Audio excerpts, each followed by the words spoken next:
Okay, so we're going to get started here. If you can hear me, please type yes in the chat. I just want to make sure that you can hear. Okay. All right. Looks like we have some people. Just a second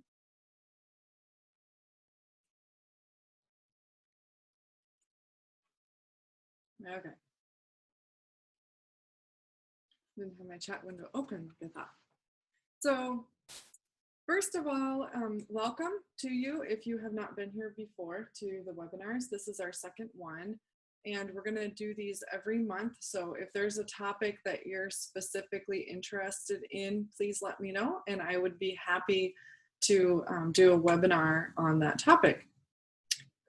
First of all, house rules. I think that's what you should be seeing right now. And if you're not, somebody please let me know. But the house rules are to please mute your microphone.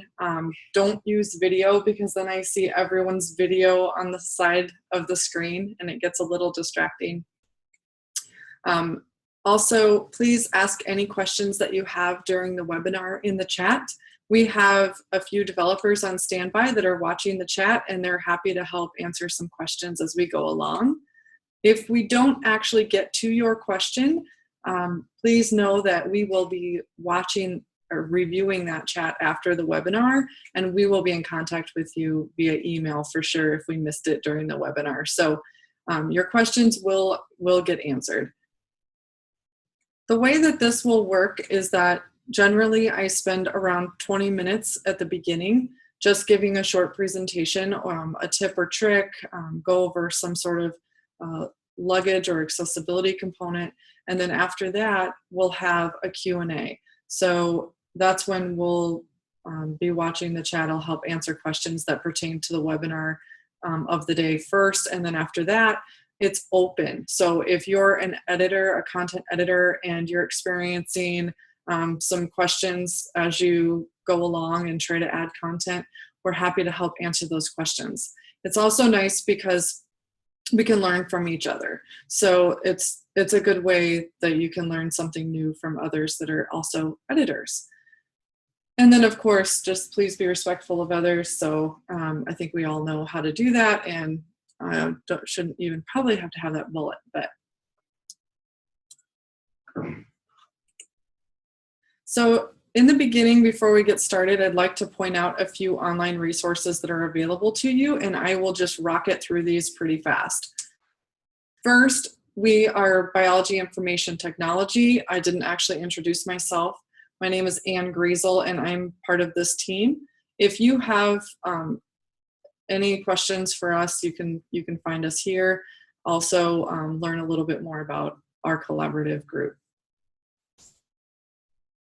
Recently, there's been a new tab added to the luggage documentation. So those of you that have been editing for a while will notice this new tab.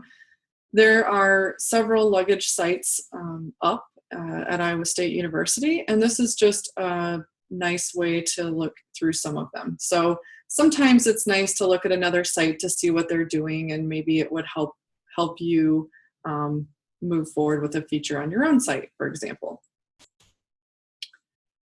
And as of this morning, I can't say hot off the press because it's online, but you have a new web page available to you here. This is called Luggage Feature Examples, and I created this specifically for this webinar. There are multiple websites that do features very, very well. Obviously, this is not a complete list of all the websites that do these features well. This is just a skim off the top. So if you happen to be editing a website that you think does a really great job with one of these features, please let me know. I am more than happy to help promote it on this page. This is just to give you an idea of some of the features and how they're used. Also, Digital Access. I'd like to point out this website. If you have not been to the Digital Access website yet, this is Zaira Jordan's site. She is the accessibility coordinator for the university. And there's a lot of really great accessibility tools here for you. So without further ado, we're going to get started with Thankful for Features. what can Luggage do? This is going to be essentially kind of a speed round, so to speak, of the different features that Luggage has. What I'm going to be doing is going through each of these features, pulling up a website that does the feature well, and then I'm going to explain a few specific highlights about each of these features. And again, if you have questions as we go through, please ask them in the chat. We do have developers standing by. I'm going to exit out of here and share something different. Just a moment.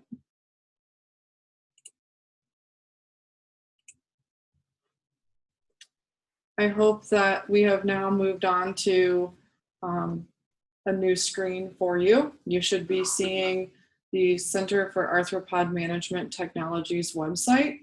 It's camtech.ent.iastate.edu. If you do not see this on the screen, please say something in the chat. So I have a few notes that I'd like to just kind of make sure. So you might see me look down a bit. I just want to make sure I hit some of the highlights for each of the features. The first one is the announcement. The announcement consists of the banner that's rotating currently on the homepage for Camtech. And this is essentially a feature that allows you to promote a specific item from your site. For example, a news item that you think is relevant, maybe a really great press release that you want to promote to people. It's also a great place to promote an event. So, for example, if you are working with an affiliated collaborative group that you have worked with to create an event, and maybe there's a website at the university level or at another institution where Iowa State is actually assisting with the event, but the event posting is on a different website. This is a way that you can actually promote it through your website.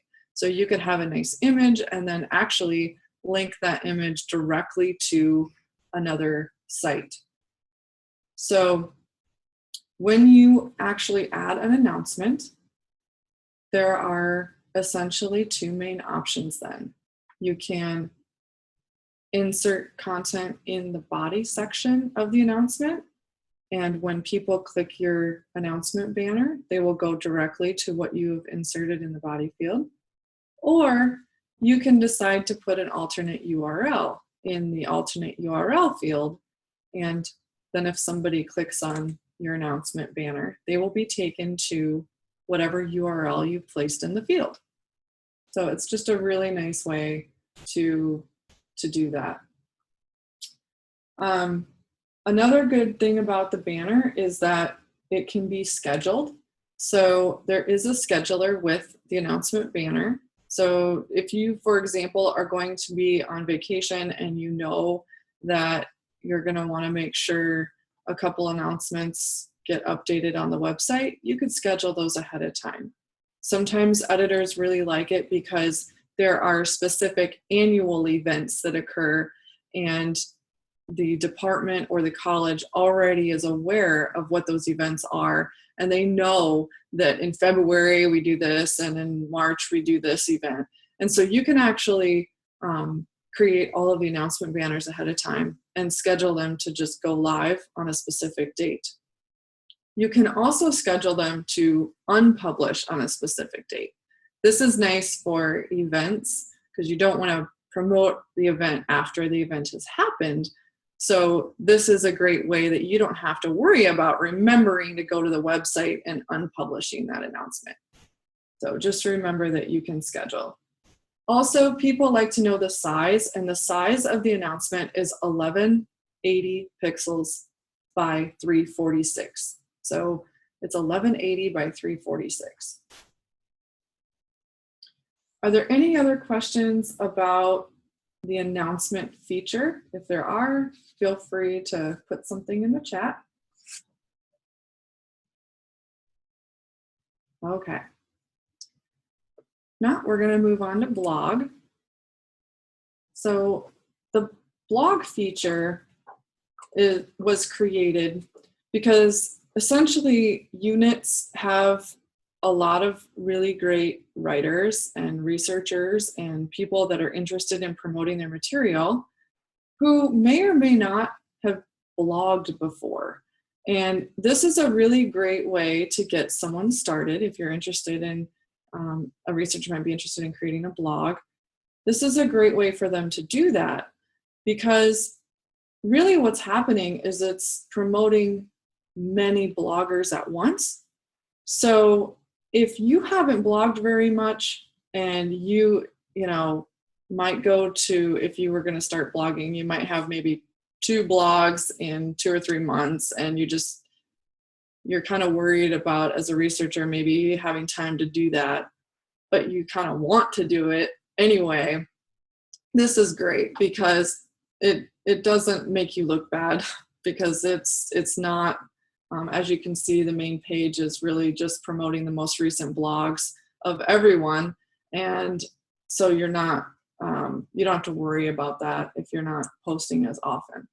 And it's also great for people that do post often. That way we do have a way that their posts can be promoted as well. And so I'm just gonna run through this quickly for you. As you can see, the blogs are listed here. If you have multiple bloggers, they will display. So you can see that Megan and Rebecca created a blog called Recipe for Success with Soil Sampling.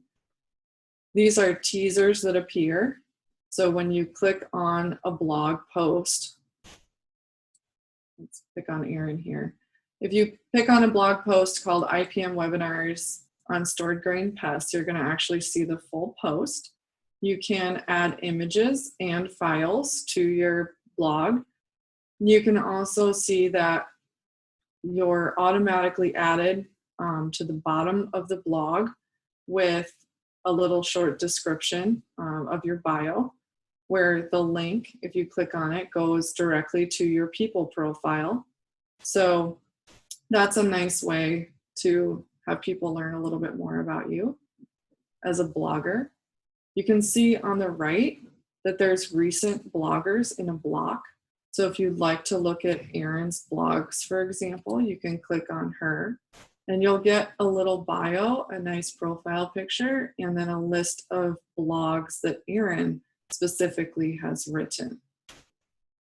The blogs are also categorized and tagged. And as you know, if you've been using Luggage for a little while, it's based on search. So you can see that there's a little tag icon here with the tags listed. So you can actually adventure further and see blogs that are related to that specific tag and content that's related to that specific tag. Let me just make sure that I covered everything. Just one moment. Okay, I think I did. If there's anything else that you have questions on in regards to blog, please let us know and we'll be happy to answer them. Okay. The next feature is called events. And events is a way that you can add an event that has a specific date and time associated with it. You can have a location. As you can see, that there's event locations.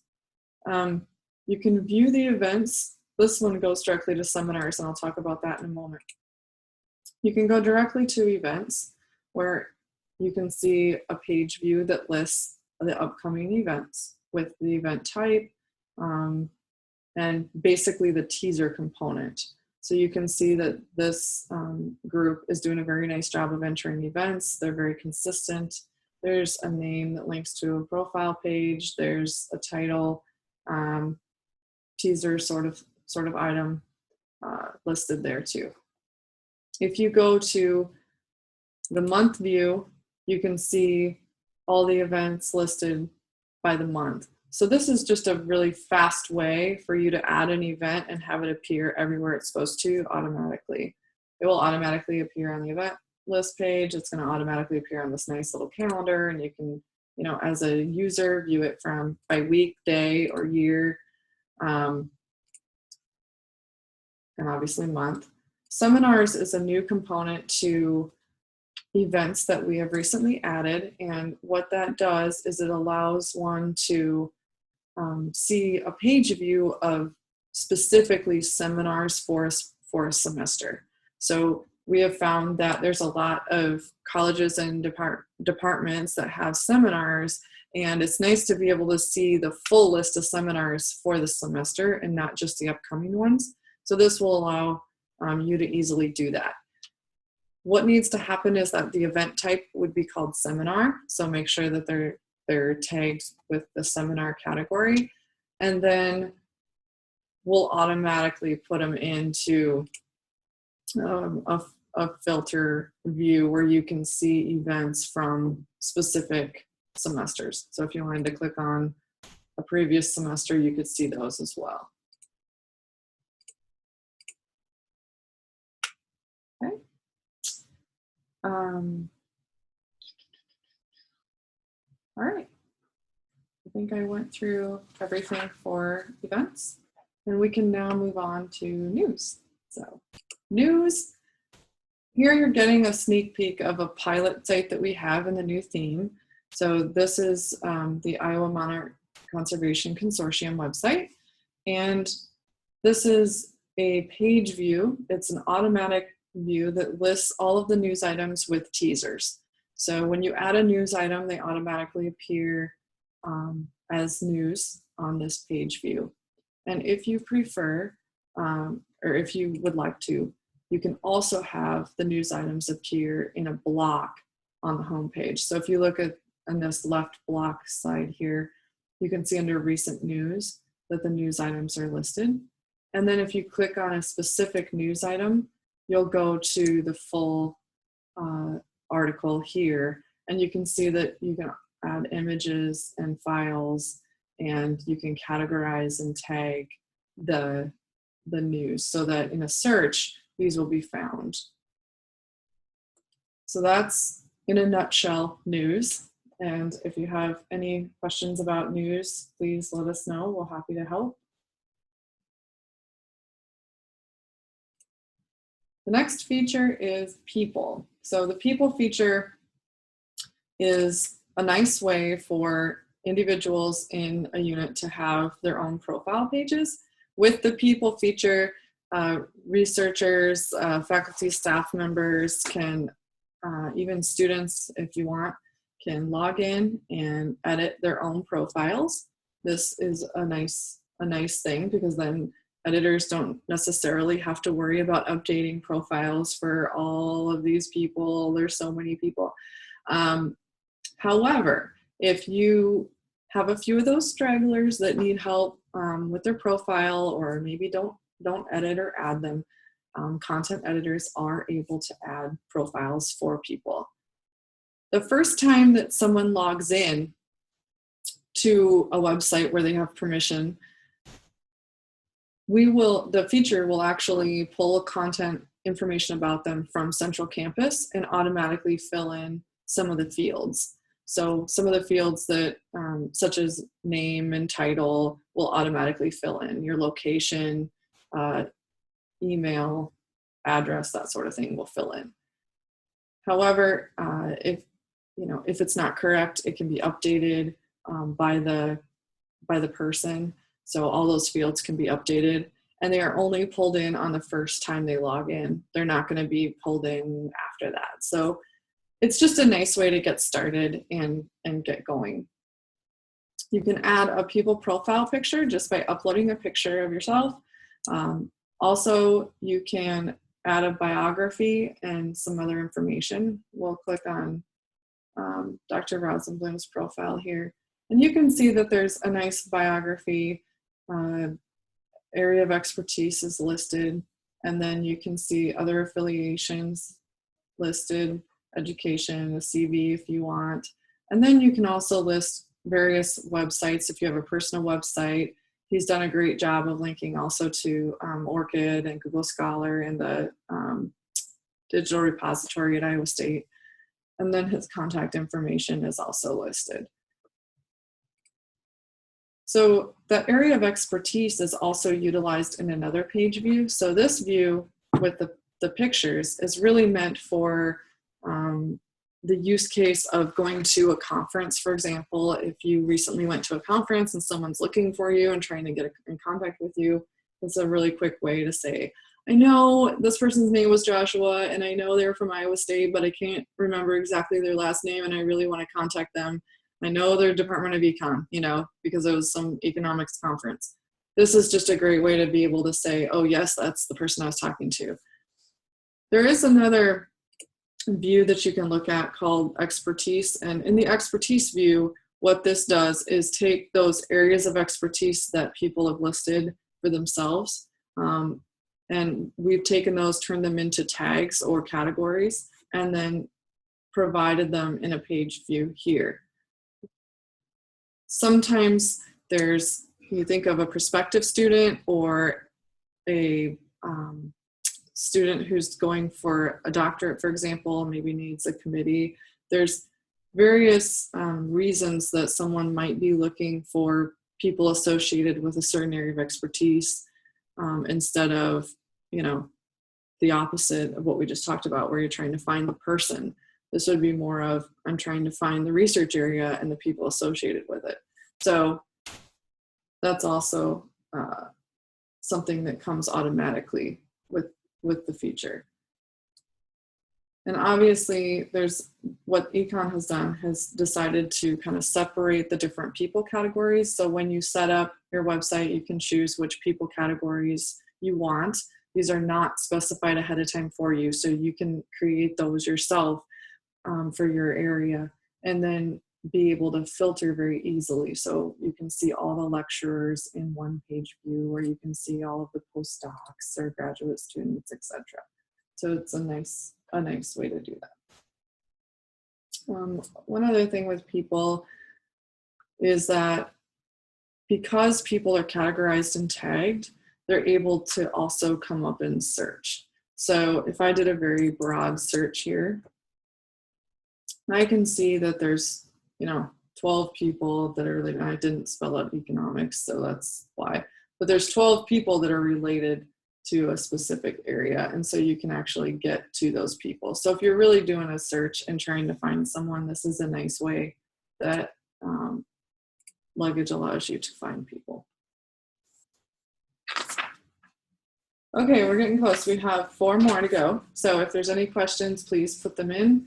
I know I'm going a little bit over the 20 minutes, so I'll try to speed it up. Oh, just a second. I missed a couple questions. I'll see if I can catch up. Oh, so for people profiles, the question is, what size should the image be and file type? And I believe the file type for people profiles is a JPEG or PNG type file, so something for web. And if there's another type of file that does not exist there, please let us know if you need it.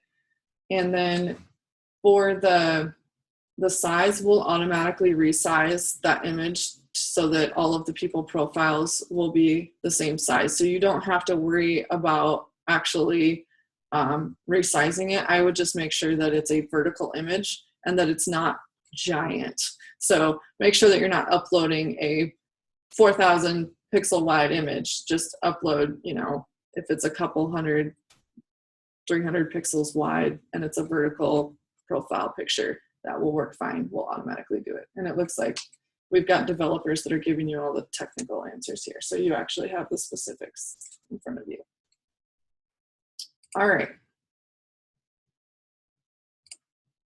Next, we're going to talk about podcast. So podcast is a new feature that we've created recently, and it's essentially a really great way to promote your podcast if you're into that. So we have Aaron Hodgson and Matt O'Neill, who are very good at podcasting. If you have not listened to their podcasts, they're actually quite fun. So this is a way to put in a player so that if you're interested in checking it out, you can. The player, if you hit play, will play the podcast for you. You can see there's a description of the specific podcast here. You as podcast creator can come up with what sort of image or icon you want to be placed in the podcast. And then you can also list links and information that you'd like related to the cast there. So sometimes during the podcast, Erin might promote a specific, for example, a conference coming up. And so then you can put a link in there for that. There's also a way to view the chapters of the podcast. So if you've done podcasts before, I think you'll be more familiar with this, where you can see throughout the podcast, there's actually different sections of it that you can listen to. And I believe this is a download. So you could actually download the podcast if you wanted to. Underneath here, you can see that the other recent podcasts are listed. So the players aren't actually going to be there. The player will just be there for the first one. However, if you're interested in a previous podcast, you just click on it and you'll be able to get the player and all the information for that previous podcast. So it's a way to see the teasers and information for the previous podcasts that have been done. Also, there is the ability to share the podcast. So if you wanted to share it on the social media, you could do that. And then if you scroll down at the very bottom, you'll be able to see it. But if those of you that are interested in RSS feeds and tracking those and maybe interested in this specific podcast, there is an RSS on this so that you can actually subscribe to the podcast and get a notification when Erin and Matt do a new podcast. So this is the basics of the podcast feature, and I believe, hopefully you're not getting too dizzy with me moving around there, but I believe that's about it. And if you have any other questions about the podcast feature, please let us know. Moving on to research. So this is actually called the projects feature, and the projects feature can be titled what you'd like it to be titled. So in this case, Maze Surface Lipids wanted projects to be called research accordingly. So that's what we've done, and that can very easily be done for you too. So when you add a project, there are various fields that you're allowed to add with it. So you can actually provide information about the project related, sometimes in a lot of ways related to a research grant, for example, where you can actually put in an ID number sometimes that are associated with the grant projects. You can put in the PIs that are associated with the project.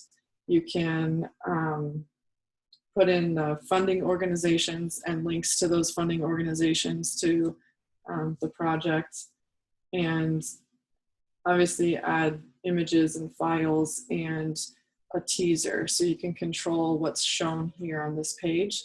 And you can see that Maze Surface Lipids group has, for the most part, they've really tried hard to add a nice little image in the summary section. And then when you click on a project, you can see the full project. And in this case, they have another larger image describing the project. Down below, the list of funding organizations are here. You can also provide the duration of the project if you want to. You don't have to, that's not a required field. But you could say when the project started and when it ended, or you could say just when it started, and you don't have to put anything. And in this case, there's an award number, so they've listed the award number there too. And then categorized and tagged. So Luggage categorizes and tags. I think we require that pretty much for everything. So it's just a way that these projects can be found if someone did a Google search, for example, a lot easier. Oh, one more thing. You can also provide project types. So in this case, there's not a project type there, but if you would like to, if you had a bunch, say you had 50 projects, and there were certain projects that pertain to a specific science or a specific area of science, you could have those as areas listed so that you could filter the projects there. So it's just an additional category tag sort of field that is possible with this feature. Two more. Resources. So resources came about because a lot of sites early on used something called quick links, and a lot of people would just put a little box on the website with quick links listed. And the thing about that is it's very hard to tell maybe what a website is about or where you're actually being directed if there's not context surrounding that. So what this does is it allows you to provide those affiliated groups that you might work with, or maybe there's a website out there that just does a great job of something, and you feel that your unit or center or group wants to promote that, and that you actually use it yourselves a lot or something. That's a way to add that resource. You can see that the Center for Statistics and Applications and Forensic Evidence, they go by CSAFE, has several resources listed, and you can also see that they've sorted them by category. So there's, again, just like projects, what I just mentioned, you can do this with resources, and they've done that, where you'd like to see all the websites, you can see them listed. If you'd like to see the reports, you can see those listed. And if you'd like to see the web tools that they are promoting, you can easily filter. When you click on a title of a resource, you will go directly to that resource. So that's a nice addition. If you've used our resources feature before, that's something new that we've added. Instead of going to the actual node, you'll go to the resource. And I think that's about it for resources. Last one. So video.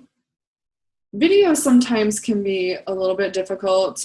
How do we share video? What's the best way to do that? Videos can be large in size and hard to store and that sort of thing on a website. So what we've done is created a feature that allows you to easily add a video content type. So when you do that, there's a field, a URL field, where you can just copy the URL from YouTube or Vimeo and paste it in the field, and then the feature does the rest.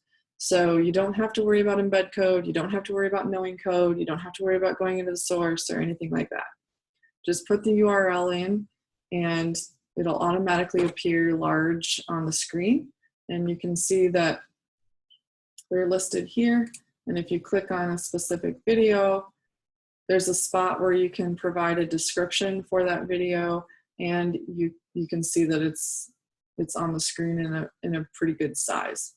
So benefits of this are that people don't have to leave your website in order to view the video. It's a large enough size. However, if a lot of people are used to watching YouTube videos, so you are able to have the YouTube components here. So if you wanted to go straight to YouTube or view full screen, those are all options for you. And then the videos are also categorized in tags, so they can show up however you like, just like I showed you on resources. If you wanted video types there, we can add those, and so you can easily filter through them. One other thing I forgot to mention earlier on events, and I'll show you an example on our events, like for this one that we can look at. So on events, I'm going to go to the month, and I'm going to go to last month, because last month we did adding people profiles as an event, and we have added the ability to include a video on events. So this is just, for example, for these webinars, it's a nice way to promote the actual event. And if someone came to our site and did a search, they know that it was an event, they know that it was in October and a webinar in October, and could search and find it, and then it's associated with the event. You have all the information from the event. So it's just a really good way to organize the content. So you can actually add it to an event, or you can just add content, add video as a content type. Okay. I think that is it That's quite a few resources we went through today. So if there's any questions on those, please, again, as I've said, let us know. And if you saw a feature here today that you don't have on your current site and you would like it, please let us know that too. We're happy to help add it to your site. Chances are the code is there. We just need to check the box to let you have access to it and use it. Yeah, so I think that's about all. I'll give you 2 or 3 minutes just to breathe here a second and let me know if anything comes to mind. If there's anything you're working on that you have a question about, please feel free to type it in the chat. Like I said, we have developers standing by as well, so this is a great time to get feedback if you're having any questions.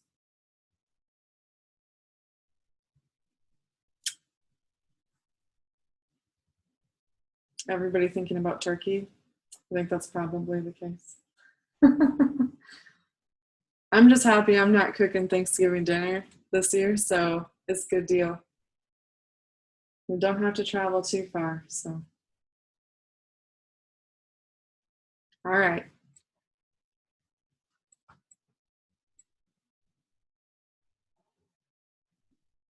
Well, thank you.